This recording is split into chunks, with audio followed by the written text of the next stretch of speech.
Assalamualaikum warahmatullahi wabarakatuh. Innal hamdalillah salatan wa salamun ala Rasulillah la haula wala quwwata illa billah. Asyhadu an la ilaha illallah wahdahu la syarika lah. Asyhadu anna Muhammadan rasulullah la nabiyya ba'dah. Qala ta'ala fil Qur'anil Karim, a'udzu billahi minasyaitonir rajim. Bismillahirrahmanirrahim. Innallaha yuhibbut tawwabina wa yuhibbul mutatahhirin. Shadaqallahul adzim. Anakku, siswa-siswi Madrasah Indramayu yang berbahagia, selamat melaksanakan ibadah puasa dan semoga kita di hari yang sekian ini ibadah puasanya diterima oleh Allah Subhanahu wa taala dan semoga selalu sehat sehingga kita bisa menyelesaikan puasa kita dengan baik. Baik anak sekalian, hari ini kita akan mempelajari tentang tohar. Seperti apa yang tadi saya bacakan dalam surat Al-Baqarah ayat yang ke 242. Allah Subhanahu wa taala, innallaha yuhibbut tawwabina wa yuhibbul mutatahhirin. Sungguhnya Allah Subhanahu wa taala mencintai orang-orang yang taubat dan orang-orang yang mensucikan diri.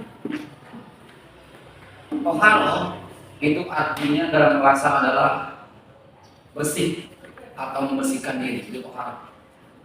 Sedangkan secara istilah, toharo itu adalah bersuci untuk menghilangkan hadas dan najis pada waktu dan akan melaksanakan sholat. Itu adalah istilah. Fungsi toharo itu adalah untuk membersihkan diri kita yang melekat dalam diri kita dari hadas dan najis. Hadas itu ada dua, ada hadas kecil dan ada hadas besar. Hadas kecil bisa disucikan dengan berwudu, sedangkan hadas besar bisa disucikan dengan mandi janabah atau mandi junub. Anakku yang berbahagia, untuk membersihkan atau mensucikan itu ada dua alatnya. Bisa dengan benda padat, contoh batu, tanah, daun, tisu, dan seterusnya. Sedangkan yang kedua, alat untuk bersuci itu adalah air. Yang akan kita bahas hari ini adalah air. Maka kita akan mengetahui tentang macam-macam air. Yang pertama ada air mutlak. Air mutlak itu adalah air yang suci dan dapat mensucikan. Airnya bersih dan dapat membersihkan diri kita.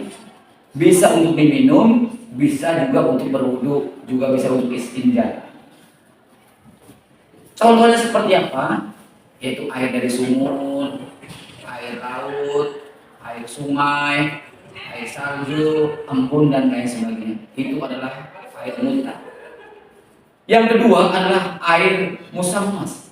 Air musammas itu adalah air yang suci tapi tidak bisa dijadikan sebagai alat pembersih karena khawatir akan terkena penyakit.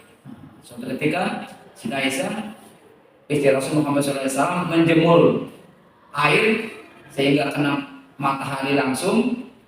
Tujuannya adalah supaya hangat. Tapi kata Rasul, jangan dipergunakan untuk bersuci karena takut kena penyakit. Nah, kemudian yang ketiga adalah air mustakmal. Air mustakmal itu adalah air yang suci tapi tidak dapat digunakan untuk bersuci. Itu air mustakmal. Kenapa?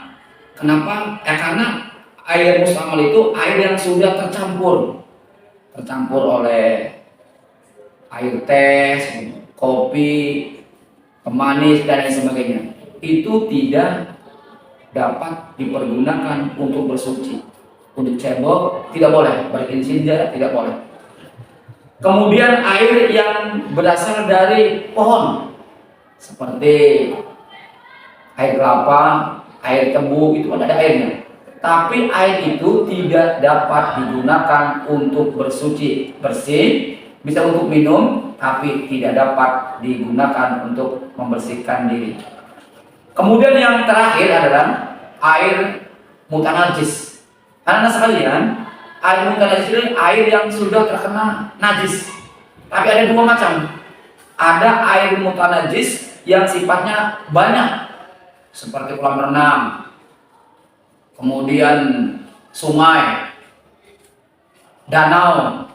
Kita kencing di situ, wudhu di situ, nyuci di situ, membersihkan makanan di situ.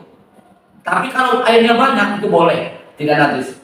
Tapi yang tidak boleh adalah ketika air itu sedikit, airnya sudah berubah, baunya sudah berubah, dan penglihatannya sudah berubah, warna sudah berubah. Itu tidak bisa untuk bersuci dan mensucikan. Kenapa? Karena air itu termasuk air najis. Itu adalah macam-macam air. Kiranya anak-anak semua bisa mempelajari dan bisa membedakan mana air yang bisa untuk bersuci dan mana air yang tidak dapat untuk bersuci. Walaupun itu bersih, tapi belum tentu bisa digunakan untuk bersuci. Barangkali itu untuk pertemuan yang pertama. Insya Allah besok kita sambung lagi dengan lanjutan toharoh. Insya Allah kita akan membahas tentang bagaimana cara mensucikan dari hadas kecil dan hadas besar.